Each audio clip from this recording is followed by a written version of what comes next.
Hello, everybody. We are going to transition to a new unit today, business and career skills, and we're going to build on those skills that we used last week of letter writing and envelope writing. So your task here today is going to go through a slideshow that looks very similar to the one I'm about to go through with you. And to find your own answers, or if you can remember them from the slideshow, go ahead and take some notes. There's three websites right here that will house the answers somewhere for the questions, or you can just pay special attention to the video and that should help you too. So the company that are usually between potential and other employees and the managing executives.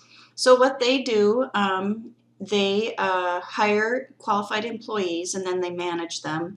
And they do this by evaluating resumes. They'll interview candidates. Usually that's your first interview. They work on creating an employee-friendly work environment, so it's a place people want to go. And then they have to be aware of federal and state laws that affect employee rights and employer rights. So what skills would you need if you wanted to work in HR, if you wanted to be in charge of hiring, firing, and benefits and things like that? Some things that you would do would maybe be some recruiting, finding the right people for the right job. You would have to evaluate and analyze resumes and applications to see if the skills the potential employee has matches what you need for the job. You would interview and communicate with that new hire if applicable, or communicate bad news sometimes if that's the case too. And then you'd have to promote your company. What are you proud of? Why should you come work there? Things like that. The last thing you're going to need to do is you're going to need to study and interpret laws and regulations. This has been especially important with COVID and the changing safety things to make sure that those things are communicated to all areas of a company. So what are some other duties? I mean, those are the skills that you need. So some duties would be to handle employee complaints. And that can be from, I don't think my boss is treating me fairly, or the bathrooms are really disgusting, or maybe another employee said something inappropriate. You will need to help organize ongoing workplace training. So if you're promoting someone to a different job, or if they're hired but they need a little training to be completely qualified, you would arrange that. Like I said before, you'll evaluate applications and resumes, interview and screen potential employees, paying attention to risky behavior or words that they may choose that show they might be covering something up.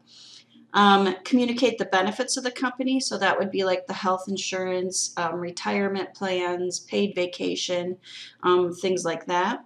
And then the last part would be to discuss rates of pay and then deal with any disciplinary issues. So unfortunately, people fail drug tests, or maybe when you're getting hired, you feel like you could earn a little bit more than what they're offering you, those types of things.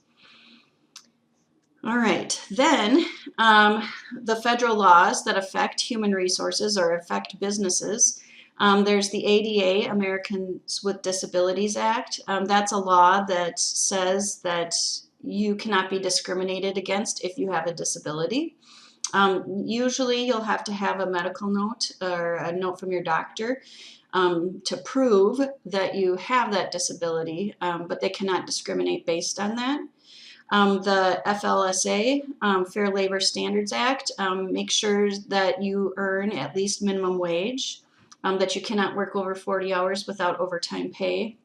And some companies that will vary. And then make sure that you're following the laws for youth employment standards and record keeping. Then Title VII of the Civil Rights Act prohibits employment discrimination, so they cannot discriminate on race, color, religion, sex, or national origin. So they're supposed to be an objective employer. All right, so some of the things, your first interaction with an HR person will be looking at or submitting your resume. So signs of a good resume at first glance, employers will take about, really in reality, studies show about 3 seconds to read an employee. So they're just gonna look at it real quick. They're gonna look for organization, make sure it's balanced, so it's friendly to the eye. It shows that some effort's been put in to make it pretty, and then thorough, that it doesn't have just a few words that they've expanded in different areas. Some red flags to look out for if they have any misspelling or grammatical errors. If they scan your employment dates and there's employment gaps where maybe you didn't work for a year or 6 months, in why. And then the lack of detail. If they aren't providing very much detail, why aren't they sharing what they know how to do? And so it's just a thing that alerts them to maybe an employee that doesn't meet their needs. So other ways that HR managers can create employee-friendly work environment, they often will work with the vending companies to have snacks in the break room. They'll help you if your workload is unbalanced, provide work and social support. So that would be with 401k benefits, sometimes counseling and other free support. Offer tools for training, equipment, and systems. Make sure that everyone's safe. Like I said, fair pay and equal opportunities for everyone. Make sure that you have the proper tools to get for the job. So I know, like, if you're hired out at McNeilus Steel and you're working in the shop, one of the very first things they do is they buy you a pair of steel-toed boots to make sure that you have the proper equipment to work at that job. Then they help you with job security and making sure that when people are promoted, it's done fairly. A clean work environment, health insurance and benefits, and the paid time off. So some of the things that we hear about for HR is somebody will say headhunting. It's not an uncommon thing. It happens regularly, to my husband and I anyway, where somebody will reach out and say, hey, you're a teacher, you should come teach online school for us forever. So headhunting is when an HR person will go out and actively recruit somebody that's working for another place because they're such a good candidate.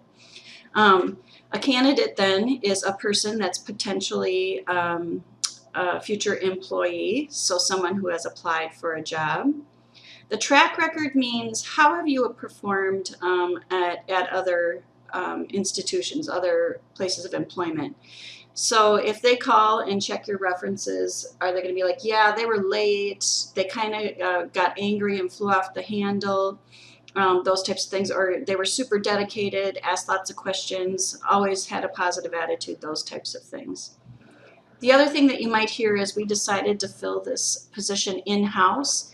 That would just mean that they offered the job to somebody already working for the company rather than somebody applying from a different company. So some things, and we're going to go through this as well, to ask in a, or some things that they will ask in an interview, would be what interests you about this job and what skills and strengths. This is a good question because it establishes how interested they are in the company.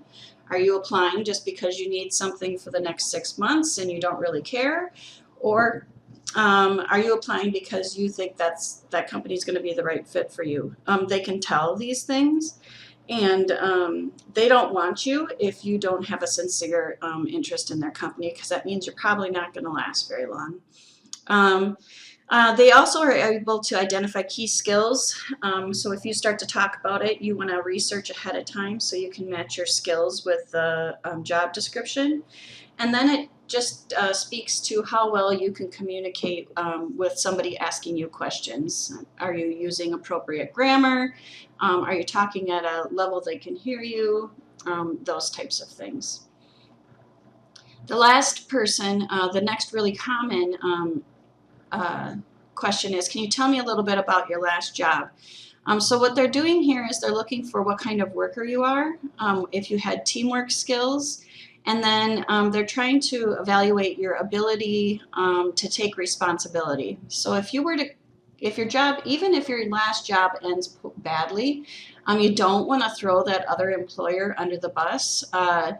They'll see that as a warning sign that you are not able to work with people and cannot take responsibility for things, even if it's true. So you want to make sure that you're always professional and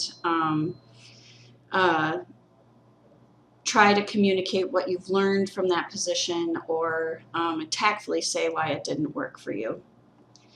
So a few things that they did really happen, but didn't turn out so well for the candidate is the next things, and you'll be able to see these further on your slideshow, so I'm not going to read them to you. If you have any questions, shoot me an email, and I'll be glad to help. Good luck.